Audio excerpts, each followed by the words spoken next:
Some sweeping changes to try and cut down on carbon emissions about to hit our country here. So the president wants to cut levels by 30% by the year 2030. So how is the president going about it? Well, not through Congress, instead using his own pen and paper. While critics say all he's doing is killing jobs and raising electric bills, the administration argues that this will actually help the environment and improve the lives of future generations. For the sake of our families' health and for our kids' future, we have a moral obligation to act on climate. When we do, we'll turn risks of climate into business opportunity. We'll spur innovation and investment, and we'll build a world-leading clean energy economy. Joining me now, Republican Texas Congressman Michael Burgess and Democratic Colorado Congresswoman Diana DeGette. Both are members of the House Energy and Commerce Committee. Great to see the both of you. Great to be with you, Gretchen. All right, so Congresswoman DeGette, why is this a good idea?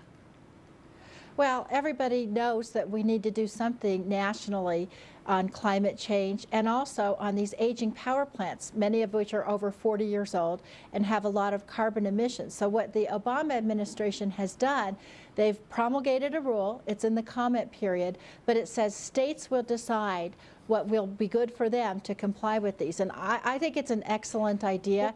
In my state of Colorado, we've been able to do a lot. We've created jobs, we've reduced carbon emissions, and it's really working. Well, and I think this can work all around the country. Speaking of jobs and the economy, one group that does not like this at all is the Chamber of Commerce. Take a look at these stats. Chamber says that these rules threaten to suppress average annual U.S. gross domestic product, GDP, by $51 billion a year. And then when you factor in jobs, Congressman Burgess, they claim it will lead to an average of 224,000 fewer U.S. jobs every year. And you say what? Well, look, the GDP did shrink by 1% in the first quarter of this year.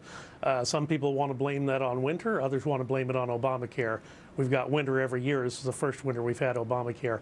These regulations, superimposed on every other bad thing that has happened to the economy, are, in fact, in my opinion, going to result in significant job loss. The people who are going to feel this the most are the people who are at the lower ends of the income spectrum. They are the ones who are going to have their prices drastically affected by these new regulations. And look, it was 5 years ago when Nancy Pelosi pushed this cap and trade bill across the floor of the House of Representatives in June in 2009. And it was so devastating to people across the country, you know, between the stimulus and the Affordable Care Act. But it passed the House, but I believe it was stalled in the Senate. But Congresswoman DeGette, I mean, how do you counter what Congressman Burgess is saying? Because, I mean, let's face it, you guys don't agree on this at all.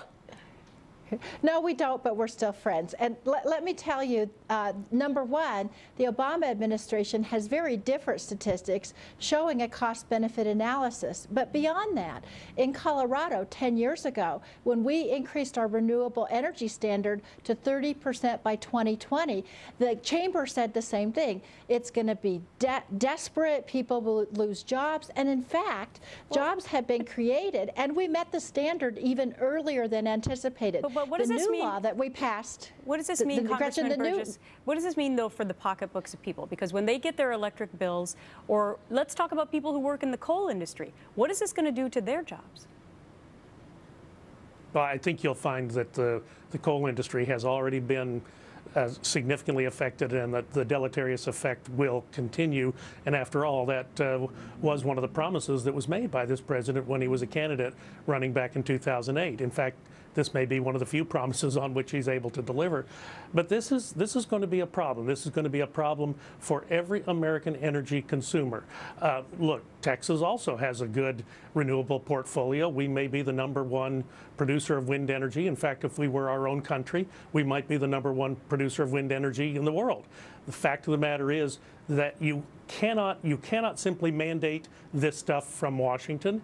And every time you try to do that, you have the unintended consequences part kick in, and the result is going to be drastically high prices.